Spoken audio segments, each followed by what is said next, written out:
मशहूर तस्वीर भी आप देखिए, एक औरत आगे बढ़ के पुलिस के जो गन जो है उसका पकड़ रही है, लेकिन जो फौज की, और फौज ने गोली नहीं चलाई। और इसी बात को हमारे पाकिस्तान के अक्सर लोग जो सोशल मीडिया के ऊपर ओवरऑल आके बड़ी बातें कर रहे हैं, देखो जी फौज ने गोली नहीं चलाई। भाई ये वो फौज गोली नहीं चलाती जो प्रोफेशनल होती है, जिनका काम ही होता है मुल्क की सरहदों की हिफाजत करना। अगर इस मामले में लेके आते होते हैं, ऐसी फौज जो होती है गोली नहीं चलाती होती। हमारी वाली फौज जो है, मुझे अफसोस से कहना पड़ेगा और बड़े दुखी दिल के साथ, कि ये प्रोफेशनल फौज नहीं है, ये कारोबारी फौज है के कारोबार वगैरह है। इन्होंने क्या पता, इन्होंने प्रोफेशनलिज्म करना है। 1971 में वैसे पाकिस्तान दोस्त में गवा बैठे थे, उसके बाद ये कहते हैं दहशतगर्दी के वाक़े पेश आए, जिनके जनरल जो है रिटायरमेंट के बाद जाके बाहर के मुल्कों में बैठे होते हैं, पैसे पैसे कमा रहे होते हैं, उनकी सारी फैमिली होती है, उनके बारे में हमें क्या बातें करनी है।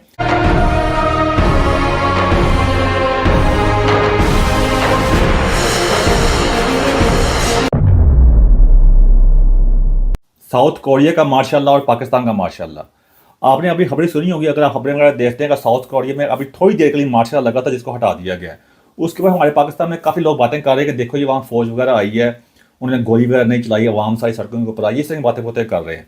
तो मेरी कोशिश है कि आपके सामने थोड़ा लाएमल लेके आ सकूँ, ताकि बता सकूँ कि हम जिस चीज़ों की एग्जाम्पल दे रहे होते हैं, मिसाल दे रहे होते हैं, हम अपने आप को पहले उस काबुल तो करें, उस मुकाम पर लेके आए, तब हमें चाहिए कि उस तरह की मिसालें दे रहे हो। तो मैं आपको थोड़ा सा हिस्टोरिकल तौर पर, तारीखी तौर पे आपके सामने थोड़ा कायद लाने की कोशिश करूँगा, ताकि आप उसके बारे में जान सकें, आपको समझने मौका मिल सके कि उसी कौम की इज्जत होती है जो अपने आप को पहले उस मुकाम पे लेके आती होती है। जो अक्सर मैं कहता होता हूँ, खुद ही को कर बुला देता ना, हर तकदीर से पहले खुदा बंदे से भाई खुद पूछे, बता तेरे रजा क्या है, पहले अपने उस बुलंदी पे तो लेके आओ।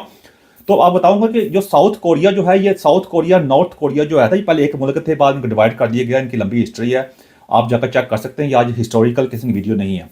साउथ कोरिया को जो आज़ादी मिली थी, जो आज़ाद हुआ था, जो ऐसे पहले नॉर्थ कोरिया अलहदा हो गया था, साउथ कोरिया अलहदा हुआ था 1948 1948 में हुआ था, और पाकिस्तान 1947 1947 में। तो इन लगभग एक साथ ही हुए थे इसके साथ। दूसरा बता दो कि मार्शल लॉ होता क्या है।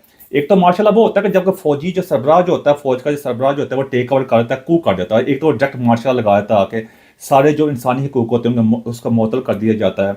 उसके अलावा जो कहते हैं जो आइन होता है, अगर उस किसी मुल्क का आइन होता है उसका मुअत्तल कर दिया जाता है, ये ऐसे होता है। या अगर आप उस मुल्क के हुक्मरान हो, या सदर हो, या उस पर ऑलरेडी हुकूमत कर रहे हो नॉर्मल लिहाज से, तो आप खुद भी मार्शल लॉ को इम्पोज कर देते हैं, लगा देते हैं अपने कहते हैं उस आप सब चीज़ों को कंट्रोल करने के लिए। तो मार्शल जब लगता है, उसमें होता है कि अगर आप सिविलियन है, जैसा पाकिस्तान में 1971 1971 में भुट्टो ने भी मार्शल लगाया था, ऐसा सिविलियन, आपका सिविलियन वो होता है कि जो फौज का सरबराह नहीं होता, एक आम सदर होता है, सिविलियन सदर जो सदर होता है ना, उसने मार्शल लगाया था। तो उसमें होता है कि आपके सारे के सारे इख्तियारात जो होते हैं अनलिमिटेड, यानी गैर महदूद इख्तियारात जो होते हैं, फौज के कमांडर को दे देते हैं कि वो उसको कहते हैं टेक ओवर कर ले। उसके बाद जो होता है आपका जो इंसानी जो होते हैं हकूक होते हैं, उनका मुअत्तल कर दिया जाता है और सारा कुछ कंट्रोल में ले लिया जाता है। अभी भी जो साउथ कोरिया के प्रेसिडेंट ने जो मार्शल लगाया, वो यही लगा, इसी वजह से लगाया कि अपोजिशन जो है थी उसके साथ की बात नहीं बन रही थी, उनका एजेंडा पे चल नहीं रहा था। उसने इल्ज़ाम ये लगाया कि ये नॉर्थ कोरिया के साथ मिलकर, जो नॉर्थ कोरिया का मुल्क जो है, उसके बारे में वीडियो मौजूद है, आप जाकर चेक कर सकते हैं, जो एक एटमी ताकत है, चाहे पाकिस्तान एटमी ताकत है, और वहाँ पे किसी बंदे की एंट्री ना होगा, वहाँ के बंदा जा सकता है ना, वहाँ के बंदा आ सकता है। तो उस लिहाज से वो बड़ा एक बंद का मुल्क है, एक डिक्टेटरशिप है वहाँ पे। तो इसके सदर ने यह इल्ज़ाम लगाया कि यहाँ की जो अपोजिशन है वो उनके एजेंडे पे चल रही है, उनके साथ मिलकर ऐसा काम कर रहे हैं, जिसकी वजह से उसने मार्शल लॉ इम्पोज कर दिया कि हुकूमत जो है एक किस्म की आप कह सकते हैं एक चलने के काबुल नहीं रही, आगे चल नहीं रही, कोई कानून साजी पूरी तरह नहीं हो रही। तो इसको जवाब बनाकर उसने मार्शल लॉ लगाया, जिसकी वजह से अवाम सड़कों पर आई। बड़ी मशहूर तस्वीर भी आप देखिए, एक औरत आगे बढ़ के पुलिस के जो गन जो है उसका पकड़ रही है, लेकिन जो फौज की, और फौज ने गोली नहीं चलाई। और इसी बात को हमारे पाकिस्तान के अक्सर लोग जो सोशल मीडिया के ऊपर ओवरऑल आके बड़ी बातें कर रहे हैं, देखो जी फौज ने गोली नहीं चलाई। भाई ये वो फौज गोली नहीं चलाती जो प्रोफेशनल होती है, जिनका काम ही होता है मुल्क की सरहदों की हिफाजत करना। अगर इस मामले में लेके आते होते हैं, ऐसी फौज जो होती है गोली नहीं चलाती होती। हमारी वाली फौज जो है, मुझे अफसोस से कहना पड़ेगा और बड़े दुखी दिल के साथ, कि ये प्रोफेशनल फौज नहीं है, ये कारोबारी फौज है के कारोबार वगैरह है। इन्होंने क्या पता, इन्होंने प्रोफेशनलिज्म करना है। 1971 में वैसे पाकिस्तान दोस्त में गवा बैठे थे, उसके बाद ये कहते हैं दहशतगर्दी के वाक़े पेश आए, जिनके जनरल जो है रिटायरमेंट के बाद जाके बाहर के मुल्कों में बैठे होते हैं, पैसे पैसे कमा रहे होते हैं, उनकी सारी फैमिली होती है, उनके बारे में हमें क्या बातें करनी है।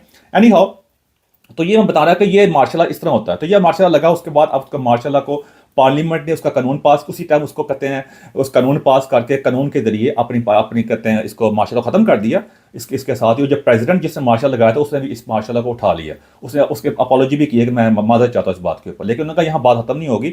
अब पार्लियामेंट की जो कमेटीज हैं, उन्होंने वहाँ का जो फौज के सरबराह वगैरह हैं, उनको क्वेश्चनिंग आंसरिंग के लिए भी बुलाया है, उनसे सवाल जवाब हो रहे हैं। और पुलिस ने जो है, जहाँ की लोकल पुलिस जो है, उन्होंने जो सदर है उसके खिलाफ इंक्वायरी भी शुरू कर दी होती है। ये होती है भाईजान असल जमहूरियत, ये होती है बात। आप बैठ कर जितनी बड़ी बड़ी बातें कर लें, अपनी एग्जाम्पल दे रहे हैं। मैं अक्सर देख रहा था पाकिस्तानी मीडिया के अंदर भी आके लोग जो हैं वो अजीब मिसालें दे रहे होते हैं आके। कुछ कोई जाके जहाँ भी थोड़ी बात होती है भाग के इंग्लैंड पहुंच जाएंगे, नॉर्वे, यूरोप वगैरह। हमारे लीडर भी पाकिस्तानी मीडिया नहीं, वो सारा एक किस्म का ना वो डोले चाले चाहिए, मुझे सोच से करना पड़ता क्या करूँ मैं, क्या अल्फाज मेरे पास कोई ऐसे है नहीं सादा अल्फाज जो आपको अच्छी तरह समझ आ सके। तो वो ऐसे चक्कर हो रहा था। इसी वजह से आप देखते हैं पूरे पाकिस्तान का जो कहते हैं जो एक एक जो फैब्रिक है ना वो खराब होकर रहेगी। पता नहीं चल रहा था कोई सच क्या झूठ क्या। बल्कि हमारा जो मुआवजा बनता है साउथ कोरिया जैसे मुल्कों से नहीं बनता, ना यूरोप से बनता, हमारा मुआवजा बनता है किसी अफ्रीका के मुल्क से, सोमालिया नाइजीरिया से भी नहीं बनता। अब तो पाकिस्तान की पासपोर्ट की वैल्यू नीचे से नंबर 4 के ऊपर है, आपका इतलाक अली अर्ज है। और वैसे भी हमारा यहाँ का जो जो सिस्टम है, जो जो कहते हैं जो लॉ एंड ऑर्डर का सिस्टम जो है वो दुनिया में हमारा नीचे से तीसरे नंबर पे है, हमारे से नीचे से नाइजीरिया और माली है। आपकी इतलाक अली अर्ज है, अपनी हकीकत में रहना सीखें। अब साउथ कोरिया के बाद है कि साउथ कोरिया में ये पहला मार्शल नहीं लगा, ये साउथ कोरिया में आप कहते हैं ये चौथा मार्शल लगा। साउथ कोरिया में पहला मार्शल लगा था 1948 के अंदर, दूसरा मार्शल जो लगा था वो 1960 और 1961, 1960 और 1961 के इर्द गिर्द लगा, उस वक्त मार्शल लगा था उन सालों में। और जो तीसरा और आखिरी मार्शल उस पर लगा था, अब तो आखिरी मार्शल अभी 2024 का हो गया, 2024 वाला। इससे पहले जो तीसरा जो सेकंड लास्ट मार्शल था वो 1979-80 में लगा था, उस वक्त मार्शल लगा था। यानी इनकी भी हिस्ट्री वाला है, लेकिन फिर भी इन्होंने उस पेज को टर्न किया उस और आगे बढ़े, और इस वक्त मुल्क दुनिया में कहाँ से कहाँ पहुँच गया हुआ है। तो उसके साथ दूसरी आपको पता है कि मैं आपको थोड़ा ये बता दूं कि साउथ कोरिया ने उसके बाद जब आगे मुकम्मल तौर पर जमहूरियत आई उस मुल्क में, अक्सर हम बात कर रहे हैं पाकिस्तान की जो जो कहते हैं जो पोजीशन जो है बड़ी कहते हैं बड़ी डिफरेंट पोजीशन है ना, वो अक्सर लोग इस बात को जवाब पेश कर रहे थे कि पाकिस्तान एक सिक्योरिटी स्टेट है, इर्द गिर्द जो मुल्क हैं जी अफगानिस्तान है जी, चाइना है जी, इंडिया है जी, इस तरह बातें करके लोगों को पागल बनाया हुआ है, जिसका अक्सर लोग बात कर रहे होते हैं ये पाकिस्तान हमेशा रहने के लिए बना है। और भाईजान ने उनसे कतर में बार बार कितनी बार कहूँ मैं अब कि उनसे कतर में पाकिस्तान 2 समय तकसीम हो चुका हुआ है, उसके बाद भी जितने भी दहशतगर्दी के वाक़ पेश आए हैं आज तक किसी को सजा हुई है, बताएं मुझे। अब थोड़ा सा पाकिस्तान का मैं आपको बता दूं मैं कि ताकि थोड़ा आपको समझ में थोड़ी आसानी है, उसके बाद फिर मैं आपका फाइनल आपके तजदिया पेश करता हूँ। अब पाकिस्तान में जो कहते हैं आपको पता ही है कि 1947 में हमारा मुल्क, हमारा प्यारा मुल्क जो 1947 में आज़ाद हुआ था हम ये। उसके बाद यहाँ पे जो मार्शल सबसे पहले लगा था वो 1958 1958 में लगा था। उसके बाद 1969 याहिया खान ने लगाया था। उसके बाद उसने कहते हैं जो अयूब खान आया था, आप पता है ये सारा टेनोर वही है। फिर 1971 में जो कहते हैं जो भुट्टो साहब थे, उन्होंने सिविलियन थे जो उस वक्त सदर आए थे, उन्होंने लगा दिया था माशाल्लाह। उसके बाद 1977 1977 में ज़ियाउल हक साहब ने लगा दिया। फिर 1999 1999 में मुशर्रफ साहब ने मार्शल लगाया।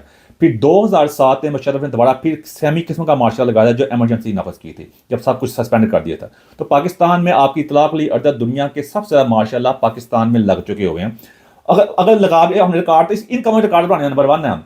तो अगर बना भी लिया हुआ रिकॉर्ड तो हमने उसके लिए हासिल क्या किया। आज बात ये होती है अगर आपने कोई काम किया, आप समझते हैं कि आप मुल्क के बहुत बड़े हमदर्द हैं, आप अच्छी तरह जानते हैं, बाकी लोग नहीं जानते। मैं किसी को डिफेंड नहीं कर रहा, मैं किसी पार्टी को डिफेंड नहीं कर रहा, मैं एक बात कर रहा हूँ।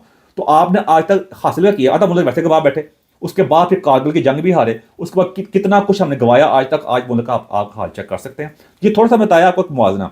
अब थोड़ा बता दूं कि इनकम के लिहाज से जो साउथ कोरिया की जो जीडीपी है, उनकी जो ग्रोस डोमेस्टिक प्रोडक्ट जिसे कहते हैं, जो उनकी इनकम होती है किसी मुल्क की, आप इसके बारे में मुकम्मल एक वीडियो मौजूद है, जीडीपी वगैरह क्या होती है, पर कैपिटा इनकम क्या होती है, आप जाकर चेक कर सकते हैं। उनकी जीडीपी जो है 1.9 ट्रिलियन डॉलर्स है, यानी 1.9 खरब डॉलर बनती है। और पाकिस्तान की जीडीपी कितनी बनती है? 375 बिलियन 375 अरब डॉलर। कितना बड़ा फर्क है, छोटा मुल्क है हमारे हमारे हमारे मुकाबले में ये। और पर कैपिटा इनकम के हर एवरेजली एक बंदे की सालाना इनकम कितनी होती है? तो वहाँ की पर कैपिटा इनकम जो है वो $36,000 है, 36,000 डॉलर है उनकी पर कैपिटा इनकम, एक एवरेजली एक बंदे की इनकम जो है। और पाकिस्तानी कितनी आपकी इतलाक ले भाई, पाकिस्तान की जो एवरेज इनकम है वो $1,600 यानी $1,600 बनती है पूरे साल की। तो कितना बड़ा गैप है, इसलिए अपना मुआवजा करना उनके साथ हमारा नहीं बनता। नंबर 1 बात जो मैंने अब बार बार बात करने की कोशिश कर रहा होता हूँ। दूसरा, ये हमारे पाकिस्तान के कौन से मशहूर ब्रांड हैं? कोरिया के कितने मशहूर ब्रांड्स हैं उनके, जिसमें सैमसंग ही मान नहीं है। सैमसंग को पूरी दुनिया जानती है, आप इस्तेमाल करते होंगे। मैं खुद सैमसंग का फ़ोन इस्तेमाल करता हूँ, आईफोन भी वगैरह भी है। ये आप चेक कर सकते हैं कि उन्होंने अपने आप को इस मुकाम पे लेके आए हुए हैं। पिकिया है, होंडे है, गाड़ी जो होंडे जो है, उसके बाद एलजी है, आपको एलजी का पता होगा। और भी इनके ब्रांड्स की लंबी लिस्ट है। अब पाकिस्तान के कौन से ब्रांड है? पाकिस्तान के ब्रांड चेक कर लो, वो टीएलपी ब्रांड है पाकिस्तान का। इस तरह तबलीगी जमात वाले हैं, हम इसे बात फख्र कर रहे होते हैं कि हमने 1 मिलियन ये हाफ पता कर लिया। वो उस वही हाफिज है जिनकी मस्जिदों के अंदर, मदरसों के अंदर लौंडेबाजी हो रही होती है आके। और वही उस तरह हर हमारे ब्रांड कौन से पैदा हो रहे हैं, तारक मसूद वाले ब्रांड, तारक जमील जो अपने ब्रांड बना रहा होता है, MTJ के नाम से अपने बेटे को बैठा दिया। हमारा कोई अलियास कादी ब्रांड है हमारा जी भाईजान, वो शुभ शुभ ब्रांड है हमारे ये वाले ब्रांड है भाईजान, जो बात हमारी हकीकत की है ना, ये हमारे ब्रांड है। ये ब्रांड होने के बाद आप समझते हैं कि आप साउथ कोरिया से मुकाबला करेंगे जाके।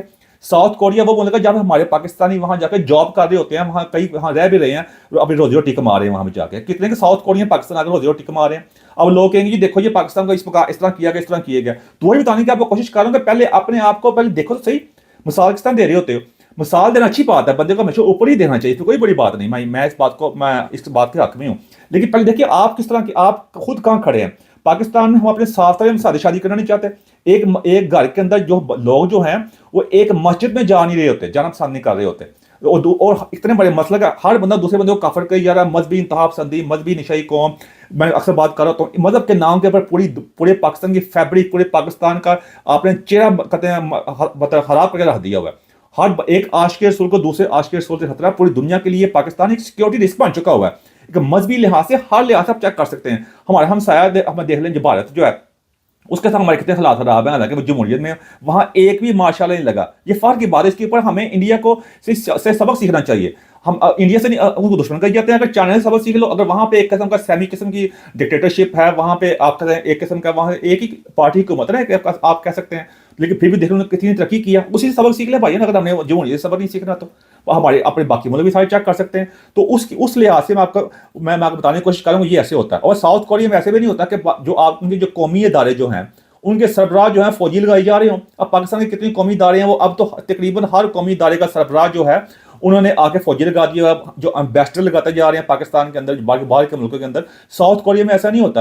अगर मार्शल लगते हो अभी लगाया हो तो उन्होंने कहा जी कोई बात नहीं, ये सैमसंग जो है इतनी बड़ी कंपनी दुनिया की, उनकी मशहूर कंपनी है, फिर LG जो है, फिर किया जो गाड़ी वाली है, फिर होंडे जो गाड़ी वाली है, इनके सब के सरबराह की लाओ जी, अनदर सरबराह लाओ, फौजी सरबराह, ऐसा इधर काम कंट्रोल करेंगे। ऐसे नहीं होता वहां पर। यही वजह वो कौमें जो है वहां पे अवाम जो आती है, जो आप देखिए कि वहां अवाम आई है, फौज के सामने खड़ी हुई है, फौज ने भी गोली नहीं चलाई।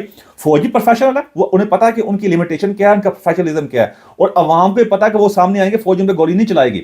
और अवाम को पता है कि हमने अपने हकों की हिफाजत कैसे करनी है। और वो मजहब के नाम पे, मजहब का चक्कर वहां पे कोई भी ऐसे नहीं, उनका कोई ऑफिशियल किस्म का उस लिहाज थे वो अपने को ये नहीं कहते कि हम जी दुनिया में जन्नत में हमने जाना है, बाकी सारे दोज़ख में जाना है। वो किसी पे मजहबी फतवे नहीं लगा रहे होते। वहां पे किसी का मजहब के नाम पर आग नहीं लगाते लोग आके, वहां को जाके मस्जिदों को चर्चों में जाके वहां जाके कोई आग नहीं लगा रहा होता। वहां किसी को कोई जबरदस्ती आके अपना मजहब कबूल करने के लिए मतलब मजबूर नहीं कर रहा होता, जैसे पाकिस्तान में ऐसा हो रहा होता है। यानी कि लंबी लिस्ट है वहां पे आके, वहां का जो chief of the army staff है वो यहाँ पे आके ये नहीं कर रहा होता कि जो शरीयत को नहीं मानता मैं उसको, हम उसको पाकिस्तानी नहीं मानते। वो ये नहीं कह रहा होता, वो ये नहीं कहते आके कि जो हमारी शरीयत को, हमारे मजहब को, हमारे हालात को नहीं मानता, हम उसको साउथ कोरियन नहीं मानते।